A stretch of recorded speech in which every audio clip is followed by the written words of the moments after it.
बहना तुझे बचाना चाहिए। तुम सबों ने मिलजुल इस पर किया, कितनी जिल्लत मुसीबत है तन पर कही।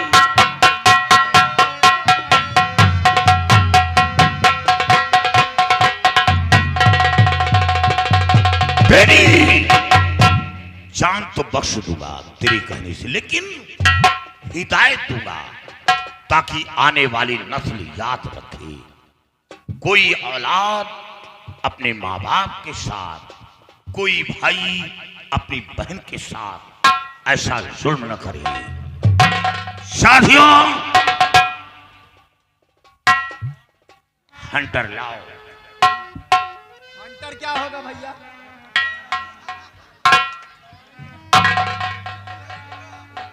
स्वामी जी आप बात करें। ये समझावन राम है, इसका नाम ही समझावन राम। जब इंसान गुमराह हो जाता है तो उसको सही रास्ते पर लाने के लिए इसे इस्तेमाल किया जाता है, और जब इससे नहीं सुधार आती तो फिर बंदूक से। गड़बड़ी शायद तू नहीं जानती इसके अंदर क्या गड़बड़ी है। तेरे साथ भी चाल हुई है लेकिन तुझे नहीं मालूम। ये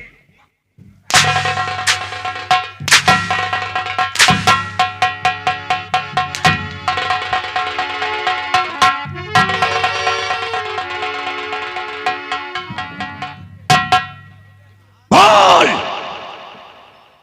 मेरे सवाल का जवाब दे। ये लोग कौन है?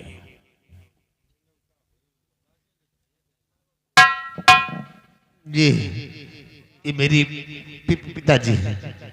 पिताजी? ये वही बाप जब तू जन्म लिया होगा कितनी खुशियां मनाई होगी, दरवाजे पर उत्सव मनाया होगा, ढोल तहनाई बजवाई होगी, सारा दिन मोहल्ले में घूम घूम कर बताया होगा कि मेरे घर औलाद आया है। जरा एक नजर डाल अपनी पिता पर। और ये कौन है?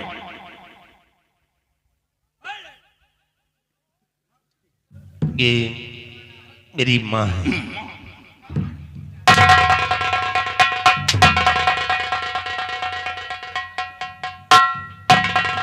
माँ कमीने, ये वही माँ है 9 महीने तुझे अपने पेट में रखा, जन्म देने के बाद फिर भी मां को सुकून नहीं मिलता, यहां तक कि खुद गीले में सोकर अपने होने वाले बच्चे को सूखे में सुलाती है। ईश्वर से प्रार्थना करती है कि जो बला आनी हो मेरे सर आए, लेकिन मेरे औलाद पर कोई बला ना आए। अरे कमीने, समंदर की गहराई को तो नापा जा सकता है, लेकिन मां की ममता की गहराई को कोई आज तक पैदा नहीं हुआ जो नाप सके। एक नजर डाल, ये वही अंधी मां जो दोनों आंखों की नवीन है, और सीख अपने मां बाप से ली। वो लक्ष्मी महालक्ष्मी नहीं। इधर देख, ये अपनी अंधी पत्नी को साथ लेकर दर दर की भीख मांग रहा है। इसे कहा गया है जीवन साथी। इसे वो जीवन साथी नहीं, वो खतरनाक औरत है। कमीने, शर्म आनी चाहिए। ये कौन है? ये मेरी बहन है। कमीने, और उस बहन को पैसे के लिए रंडी के कोठे पर पहुंचा दिया, और वो कोठा जहां एक बार कोई लड़की पहुंच जाए और बाहर भी निकल आए, लेकिन वो दाग नहीं मिटता। वो लड़की जिस रास्ते से निकलेगी, जिस रास्ते से गुजरेगी, लोग तालियां बजाएंगे, सीटी मारेंगे, भद्दी भद्दी बातें करेंगे। वो ऐसा दाग है, ताज जिंदगी तक वो दाग नहीं मिटता। तूने अपनी भोली भाली बहन को रंडी के कोठे पर पहुंचा दिया पैसे के लिए। नाला थे से भाई, तूने इतिहास नहीं पढ़ा। अगर इतिहास पढ़ा होता कि राखी के धागे के लिए अपनी पूरी फौज कटवा दी, पूरी सल्तनत कटवा दी। एक वो भाई बहन थे, सगे नहीं लेकिन एक राखी का रिश्ता था। उपहार में राखी भेजी गई थी और उसी राखी के लिए वो भाई चढ़ाई किया और अपनी फौज मरवा दिया। सीख ले। और ये कौन है? ये मेरा छोटा भाई है। ओ छोटा भाई। भाई का मर्तबा तुझे नहीं मालूम कि भाई क्या होता है। कमीने, जब एक भाई दुनिया से रुखसत होता है तो दूसरे भाई के भुजा का बल टूट जाता है, वो कमजोर हो जाता है, उसकी आधी शक्ति छिन जाती है। कमीने, तुझे भाई का मर्तबा नहीं मालूम। शायद याद होगा 14 वर्ष का वनवास राम को हुआ था, लक्ष्मण को नहीं हुआ था। लेकिन राम के साथ लक्ष्मण गया था। वो कौन था? छोटा भाई। छोटा भाई। और ये कौन है? छोटा भाई है। अब शोर से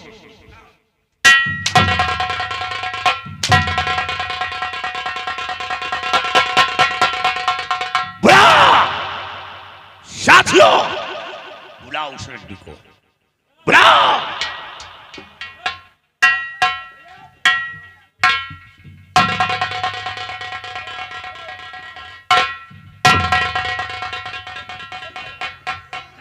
आओ महालक्ष्मी, ये लोग सब दीदार के लिए उतावले हैं। खुश रहो सब लोग। भैया, महालक्ष्मी से जरा इनके चेहरे को देखो। इनके चेहरे पे 12 बजा है।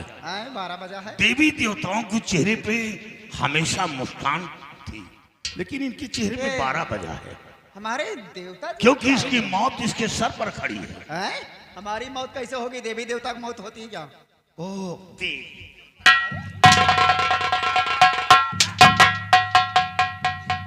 ये क्या हो रहा भैया? ज्यादा कपड़े मत बटोरो, ऊपर मत उठाओ ज्यादा, क्योंकि ये हम लोग दर्शन के लिए नहीं आए हैं। ये हम तो जेल गए, यहाँ सुधार के लिए आए हैं। याद रखो, मेरे सवालों का जवाब दे। ये कौन है? हाँ, प्यार से पूछ लीजिए, यही बात। क्या? देखिए, मारिए मत। देख रहे हैं, मार रहे हैं। वो देखेगा, मैं मारूंगा और ये देखेगा, लेकिन बोलेगा नहीं। क्या बोले बेचारा? तुम जिंदगी भर मरवाई हो, तो आज मौका आया तो वो देख रहा है। चलो बोलो, ये कौन है? कौन है? बता रही हूँ। देखिए, मेरे ससुर जी हैं, ये मेरी सासू माँ।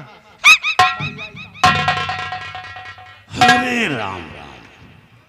साथियों, छोटू, ये एक्शन है या बीमारी है? कोई बीमारी है? ये तो रिश्ते में तुम्हारी कुछ लगती है? मौसी लगती हूँ।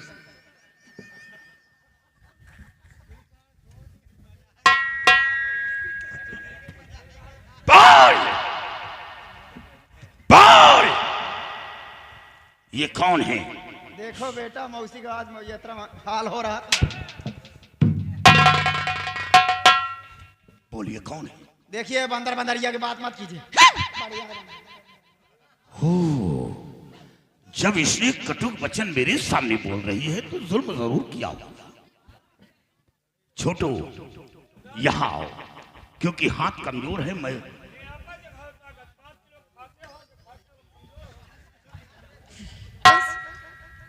अब कहे मारत रहा, हमें देखत रहिए। बोल, ये कौन है? बता रही हूँ, ये मेरी सासू माँ है, वो मेरे ससुर जी हैं। क्या ये सासू माँ क्यों कहा गया है कमीनी?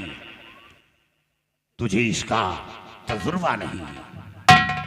जब कोई लड़की मायके से ससुराल पहुंचती है तो एक माँ बाप को छोड़ती है तो दूसरे माँ बाप को पाती है, इसीलिए सासू माँ कहा गया है। और जब कोई माँ अपनी बेटी को रुखसत करते हैं तो यही दुआएं देते हैं कि मेरी बेटी को इतना प्यार मिले कि वो अपने माँ बाप को भूल जाए। लेकिन हमें अफसोस है कि तू अपनी माँ के कोख से जन्म लेकर अपनी माँ का कोख गंदा कर दिया।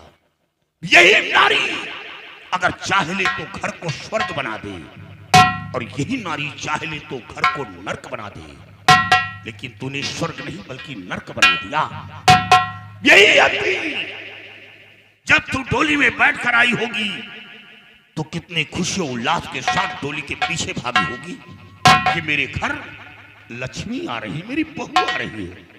और वो बहू भीख मांगने पर मजबूर कर दिया। जरा एक नजर डाल अपनी इस अंधी मां, देख ये अंधी है, दोनों आंखों की नबीन है। अफसोस है। ये कौन है? ये मेरी ननंद है। ननंद? ननंद क्या होती है? ननंद एक बेटी के समान होती है। बेटी के समान? कभी नहीं। ननंद का मर्तबा तुझे नहीं मालूम। अगर ननंद का मर्तबा मालूम होता तो ऐसी हरकत नहीं करती। कभी नहीं। जब कोई लड़की मायके से ससुराल पहुंचती है तो सबसे पहले ननंद का सहारा लेती है। यहां तक कि हर रास्ते को बताने वाली ननंद होती है।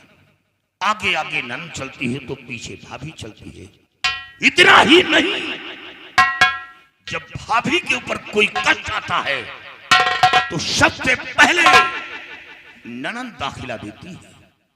यहां तक कि ससुराल में रहकर अपने पति को ठुकरा देती है, अपने बच्चे को ठुकरा देती है और मैके की राह थाम लेती है। सबसे पहले ननंद दाखिला देती है। ये वो ननंद है तूने रंडी के कोठे पर पहुंचा दिया, कलंक का दाग लगा दिया। नाला थैसी नारी। ये कौन है? ये मेरा देवर है।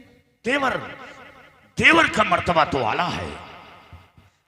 गीतों में सुना, कहानियों में पढ़ा कि देवर है तो भाभी है और भाभी है तो देवर है। यहां तक कि जो बात अपने पति से नहीं कह पाती सर्वप्रथम अपने देवर से बता देती है। अपने देवर से कोई राज नहीं छुपाती और इसीलिए देवर कहता है भाभी मां। बोल, भाभी मां क्यों कहा गया है? मां तो केवल जन्म देती है, लेकिन परवरिश भाभी करती है। नहलाना, सुलाना, खिलाना, बोलना, तालीम देना ये भाभी करती है, इसीलिए भाभी मां कहा गया है। लेकिन तू भाभी बनकर रह गई, मां नहीं बन सकी। काली भैया, मेरी गलती को माफ कर दीजिए। मुझसे बहुत बड़ी गलती हो गई। आज जो कुछ हुआ है एक नौकर के बहकाने से ऐसा हुआ है। एक नौकर के कहने पे आकर के अपने माता पिता के ऊपर इतना जुल्म उठाए, अपने बेटे जैसे देवर के ऊपर इतना जुल्म उठाए, अपनी बेटी जैसी ननद के ऊपर इतना जुल्म उठाए। इन लोगों से माफी के काबिल तो मैं नहीं हूं। हो सके तो मेरी गलती को माफ कर दीजिए। शर्म चादी, साली आज माफी मांग रही है। आज जो तेरा असली रूप आ गया सामने, जो आज तक मैं तेरे चक्कर में कमरा हो गया था, वह कहीं में तू औरत नहीं नागिन है। और ऐसी नागिन का फन कुचल देना ही बेहतर है। तो जैसी नारी को चीने का कोई हक नहीं है।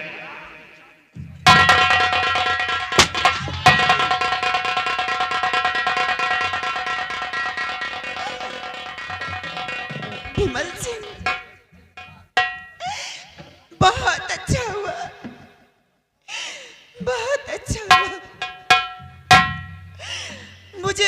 बहुत कम सजा मिली है। अगर इससे भी बढ़कर कोई सजा मिली होती